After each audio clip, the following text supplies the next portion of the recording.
Bismillahirrahmanirrahim. Assalamualaikum warahmatullahi wabarakatuh.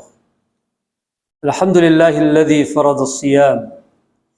Salatu wassalamu ala Rasulillah sallallahu alaihi wasallam sayyidil anam wa ala alihi wa ashabihil kiram, amma ba'd.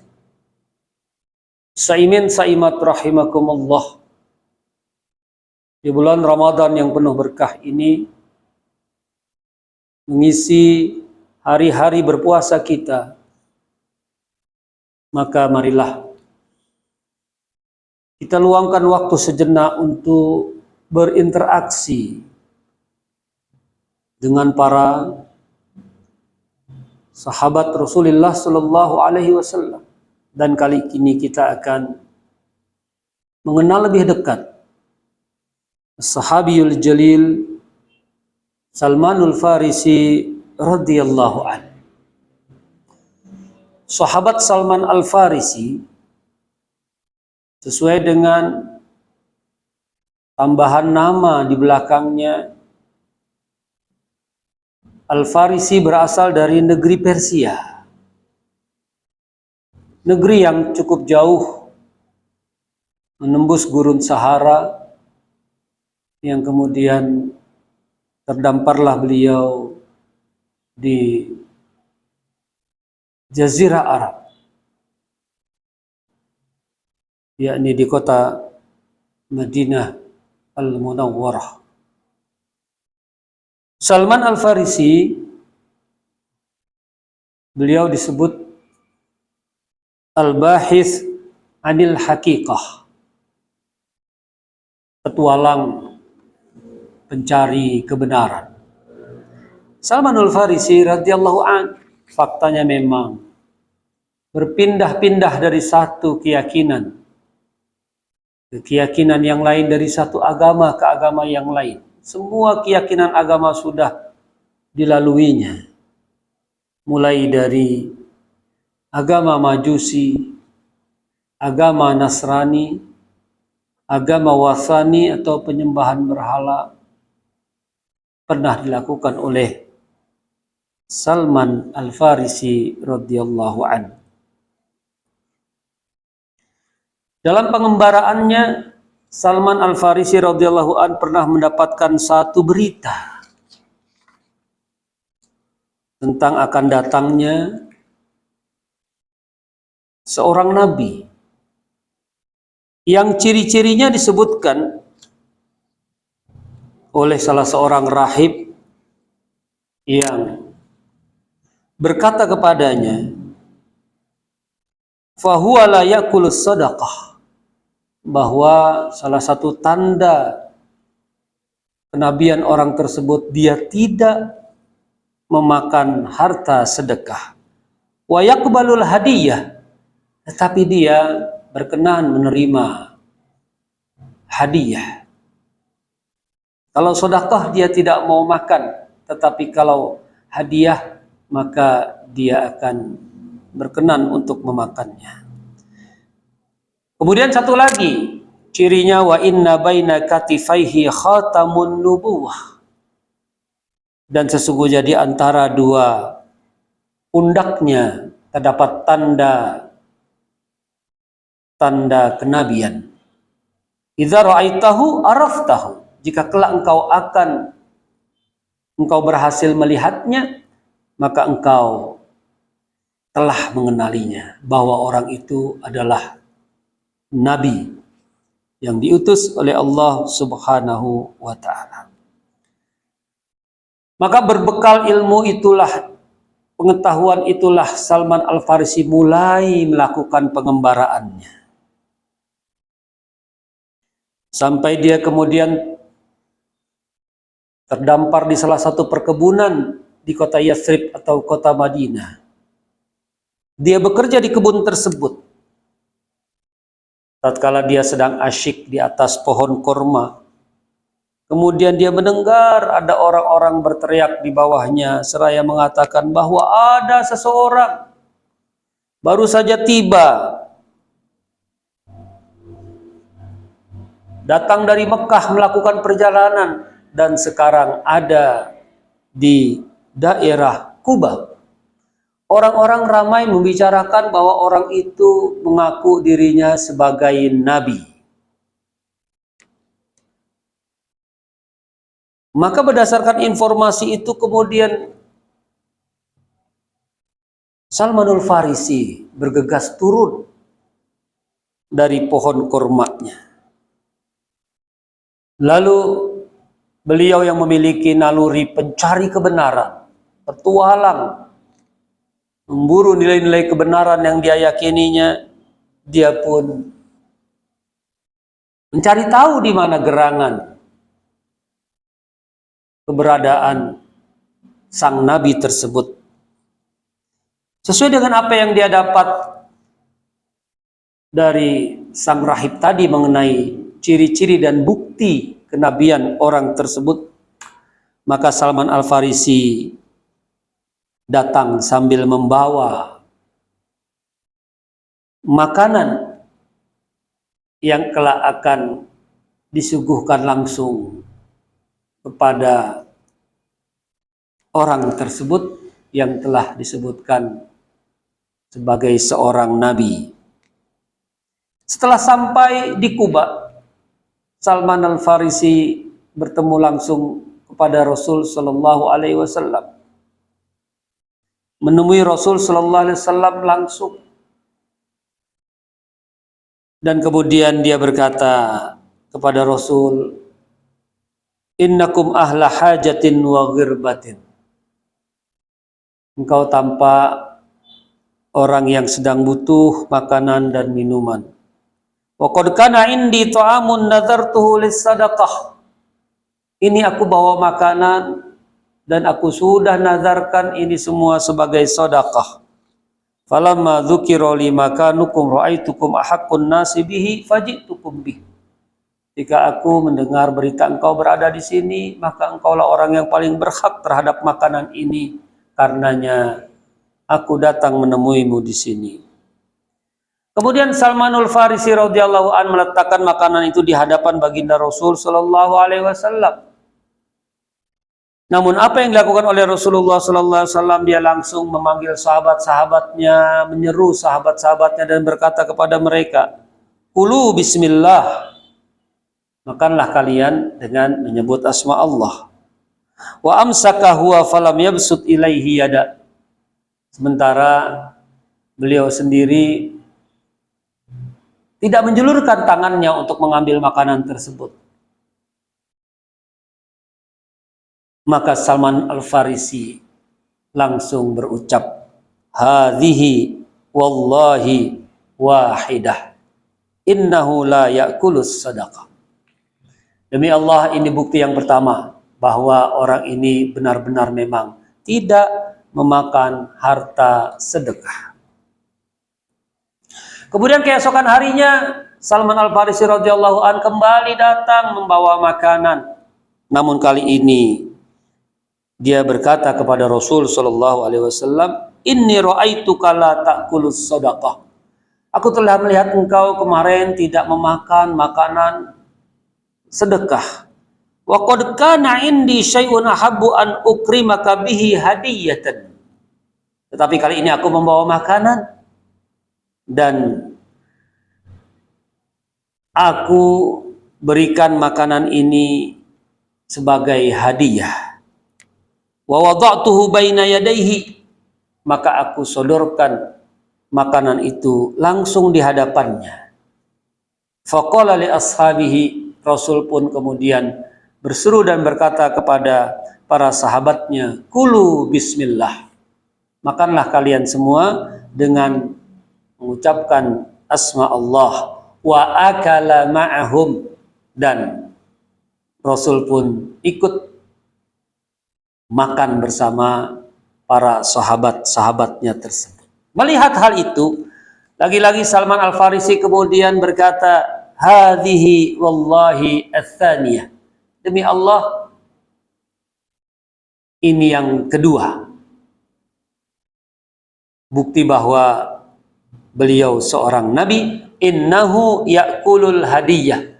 Bahwasanya seperti yang dikatakan oleh para rahib, dia hanya mau memakan pemberian yang sifatnya hadiah.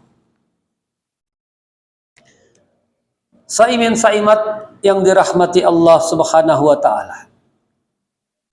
Kemudian Salman Al-Farisi radhiyallahu an ingin mewujudkan buktinya yang ketiga, yaitu tanda-tanda kenabian yang terletak di antara dua pundaknya. Bagaimana caranya Salman mendapatkan kesempatan untuk melihat bukti kenabian yang ketiga ini? Maka Masya Allah, qadarullah, Allah berkehendak, Allah telah mentakdirkan Salman melihat bukti yang ketiga ini saat beliau mengantarkan jenazah ke komplek pemakaman Baqi dan menghadiri pemakaman jenazahnya tersebut, menyaksikan pemakaman jenazah tersebut. Maka diam-diam Salman Al-Farisi radhiyallahu anhu dari belakang memperhatikan, mencari-cari saat bisa melihat tanda-tanda kenabian di atas kedua pundaknya. Maka ketika kemudian Rasulullah menggeser sorbannya, seakan-akan memberi jalan kepada Salman untuk melihatnya, terlihatlah khatamun nubuwah, tanda-tanda kenabian tersebut. Maka kemudian Salmanul Farisi radhiyallahu an segera langsung memeluk baginda Rasul sallallahu alaihi wasallam. Seraya menangis beliau memeluk Rasul sallallahu alaihi wasallam. Dan di saat itulah Salman langsung mengucapkan dua kalimat syahadat. Asyhadu an la ilaha illallah wa asyhadu annaka Muhammadar Rasulullah. Saimin saimat rahimakumullah. Kemudian Salman Al-Farisi mengawali kehidupannya sebagai seorang muslim yang baik, yang taat, yang selalu berjuang bersama baginda Rasul Sallallahu Alaihi Wasallam, seakan tidak ingin berpisah dengan beliau. Dan kemudian kecintaan Salman kepada Rasul, kesetiaannya dalam perjuangan dibuktikan saat peristiwa Khandaq. Ketika kaum muslimin dalam kondisi terdesak, terancam, bahkan eksistensi kaum muslimin di Madinah, bahkan kota Madinah sendiri pun akan terancam mendapatkan serangan yang sangat kuat dari koalisi besar yang dibangun oleh kaum kafir Quraisy, Bani Ghatafan, dan diam-diam oleh pengkhianatan Yahudi Bani Quraizah. Saimin saimat rahimakumullah. Dalam kondisi terdesak inilah kemudian ide-ide brilian Salman, gagasan-gagasan cemerlang Salman radhiyallahu an disampaikan kepada Rasul sallallahu alaihi wasallam. Seraya berkata, "Ya Rasulullah, innana kunna fi baladina idza inhazamna takhandaqna." Wahai Rasulullah, sesungguhnya kami di negeri kami dulu kalau kami terdesak, kalau kami diserang musuh, maka yang kami lakukan adalah menggali parit. Menjadikan parit sebagai benteng pertahanan untuk menghalau serangan musuh dan menggagalkan serbuan musuh ke negerinya. Rasul Shallallahu Alaihi Wasallam sangat senang dengan ide dan usulan Salman Al-Farisi ini. Beliau pun langsung merealisasikan dan langsung mengomando para sahabat untuk bekerja keras bahu-membahu, membuat parit yang cukup panjang dan cukup lebar serta cukup dalam, yang konsekuensinya harus digali dan terus digali supaya parit itu betul-betul dapat terwujud. Saimin saimat rahimakumullah. Ketika penggalian parit dimulai, kemudian tiba-tiba parit itu menghadapi rintangan sebuah bongkahan batu cadas yang besar yang tampaknya tidak bisa dihancurkan.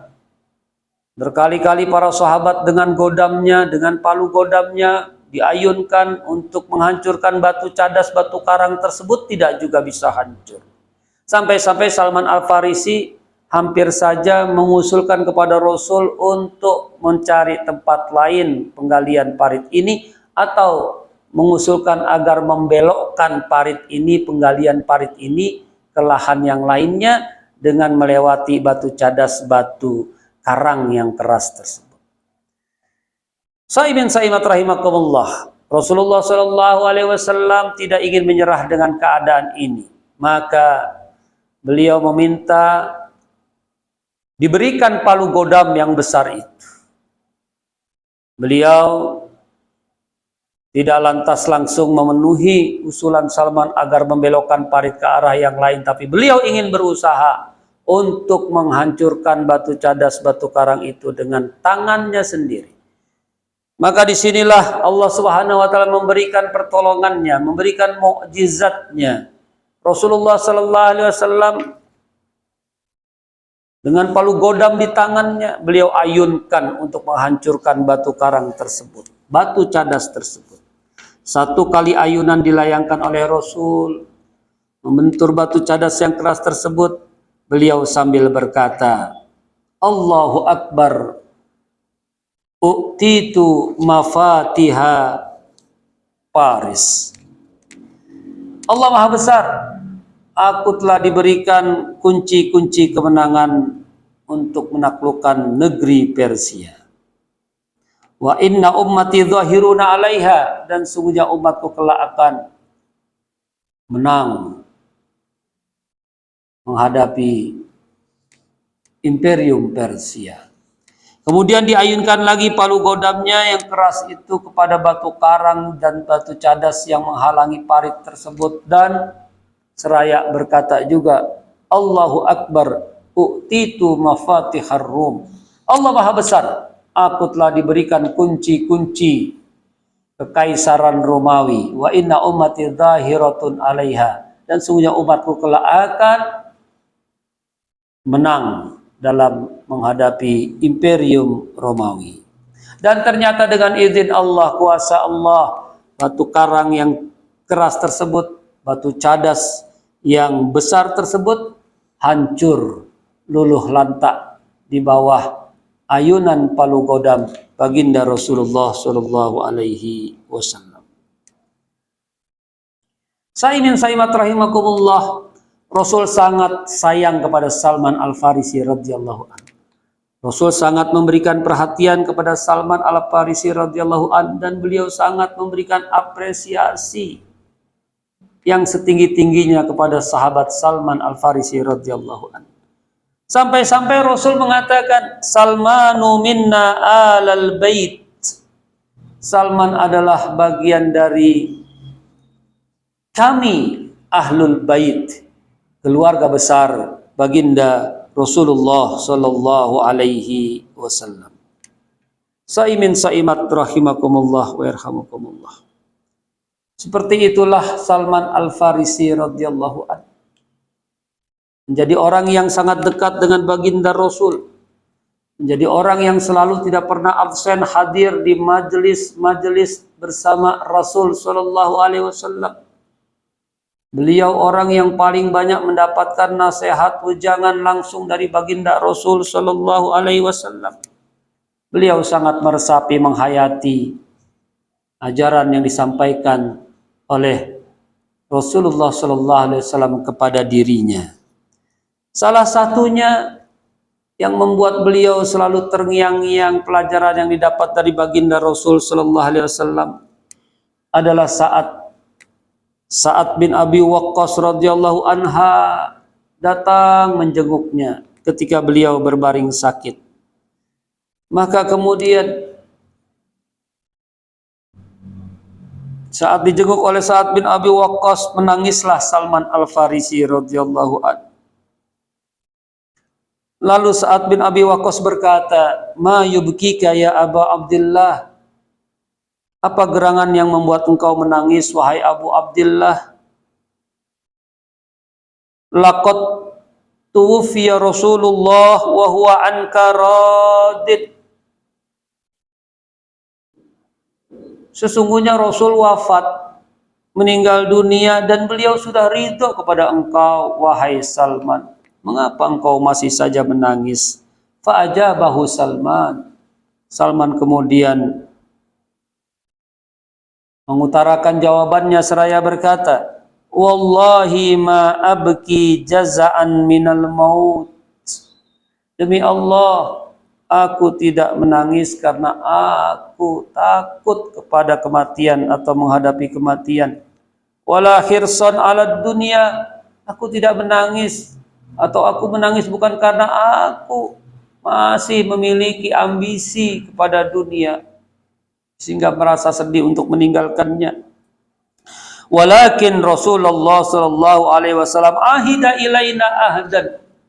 Tetapi yang membuat aku menangis adalah karena Rasul pernah menyampaikan sebuah pesan yang sangat kuat, menyampaikan sebuah nasihat yang sangat dalam, menyampaikan sebuah pelajaran yang sangat menghunjam di dalam hati. Faqala, Salman Al-Farisi mengingatkan satu pelajaran yang disampaikan oleh Rasul sallallahu alaihi wasallam. Kata beliau kepada dirinya, menasihati khusus Salman Al-Farisi, memberikan wejangan kepada dirinya secara khusus. Kemudian Rasul bersabda kepadanya, liyakun khadza ahadikum minad dunya mithla zadir raqib.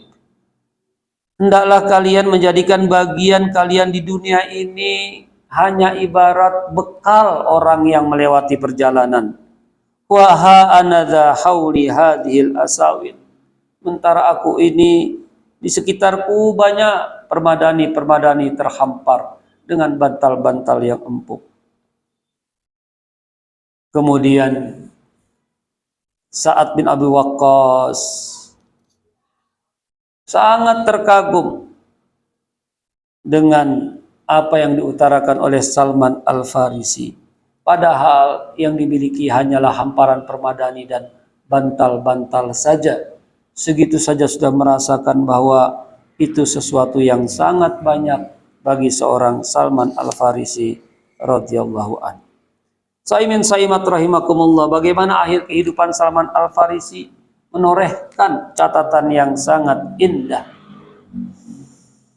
Ketika menjelang detik-detik terakhir wafatnya, Salman berpesan kepada istrinya untuk minta diambilkan satu kotak kecil, satu peti kecil, yang ternyata setelah di dalamnya dibuka adalah sebuah itrah atau parfum atau minyak wangi yang didapatkan oleh Salman saat melakukan perjuangan ke berbagai penjuru negeri. Dan itu disimpannya. Ternyata dia berpesan kepada istrinya, taburkanlah parfum itrah minyak wangi itu di sekitar badanku ini. Kemudian setelah itu Salman berpesan dan berkata kepada istrinya, fa innahu yahdurunil an khalqun min khalqillah. Sesungguhnya sebentar lagi akan datang menjumpaiku salah satu makhluk dari makhluk Allah.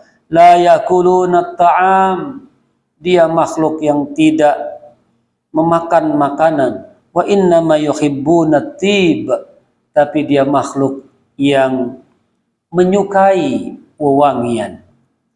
Yang dimaksud oleh Salman Al-Farisi di sini adalah malaikat yang tidak lama akan datang menemuinya, menghampirinya untuk mencabut rohnya. Salman telah menyediakan wewangian yang cukup di sekitar tubuhnya, di tempat tidurnya, supaya malaikat yang akan membawa rohnya merasakan senang dengan wewangian yang sudah disiapkan oleh Salman Al-Farisi radhiyallahu anhu.